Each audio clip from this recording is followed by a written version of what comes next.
यह कहानी है एक गरीब पिता और उसके बेटी की। एक बार वह गरीब व्यक्ति अपनी बेटी को उसके स्कूल से लेकर शहर के एक महंगे होटल में पहुंचा।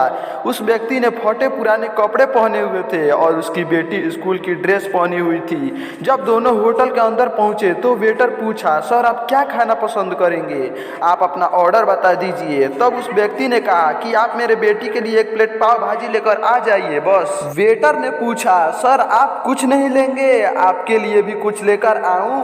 तो गरीब व्यक्ति ने कहा, मेरे लिए कुछ नहीं, आज मेरी बेटी के लिए पार्टी है। मैंने इससे वादा किया था कि अगर तुम इस जिले में 10th में क्लास में टॉप करोगी तो तुम्हें मैं सबसे महंगे होटल में पार्टी दूंगा, तो आप सिर्फ बच्चे के लिए पाव भाजी ले आइए। वेटर ये बात सुनते ही दौड़कर अपने मालिक के पास गया और बोला कि सर आपसे एक छोटी सी रिक्वेस्ट है कि आप मेरी सैलरी से पैसे काट लेना, लेकिन मैं आज चाहता हूं कि उस बच्ची के साथ उसके पिता को भी एक प्लेट पाव भाजी खिलाया जाए, क्योंकि उस बच्ची ने पूरे जिले में 10th क्लास में टॉप किया है। वह गरीब पिता है, ज़्यादा पैसे नहीं होंगे, इसलिए कह रहा है सिर्फ बच्ची के लिए ले जाओ। होटल के मालिक ने जब ये बात सुनी तो मुस्कुराते हुए बोला, तुम उसके पिता के लिए भी पाव भाजी लेकर जाओ, उसके लिए भी लेकर जाओ, पैसे मत लेना।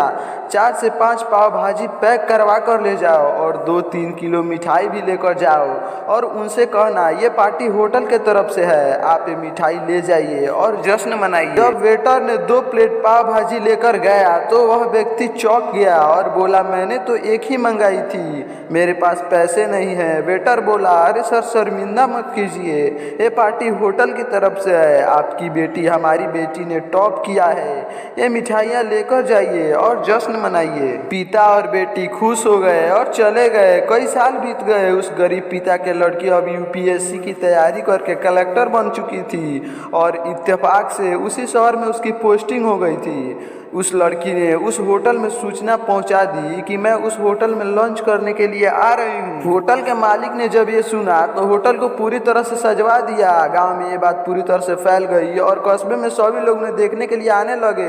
कलेक्टर अपने पिता के साथ उस होटल में पहुंची। कलेक्टर ने होटल के मालिक से कहा कि शायद आप मुझे पहचाने नहीं, हम वही पिता पुत्री हैं जो कि हमारे 10th क्लास में टॉप करने पर आपने मुझे पार्टी दी थी। हम वही पिता पुत्री हैं, आज फिर से आए हैं और आज पार्टी हम देंगे आपको, आपके पूरे स्टाफ को और पूरे गांव को, क्योंकि आपने गरीबी के सम्मान किया है। आपने उस दिन जो पार्टी दी थी मुझे बताया कि मुझे कितनी और ऊंचाई तक पहुंचना है, कितनी और बड़ी मंजिल को छूना है। आपने एक नई प्रेरणा दी थी और आज मैं उसी प्रेरणा को आसान चुकाने के लिए आई हूँ। वो मैडम ये सब कहते जा रही थी और आंखों में आंसू बहती जा रही थी। यह कहानी हमें सिखाती है कि कभी भी किसी गरीब का मजाक मत उड़ाना, हो सके तो उसकी मदद करना, और अगर मदद ना कर सको तो उसका मजाक मत उड़ाना, क्योंकि वो सब देख रहा है। बनना है तो उसकी नज़र में अच्छा बनिए, जहाँ भी रहिए कर दिखाइए कुछ ऐसा कि दुनिया करनी चाहिए आपके जैसा।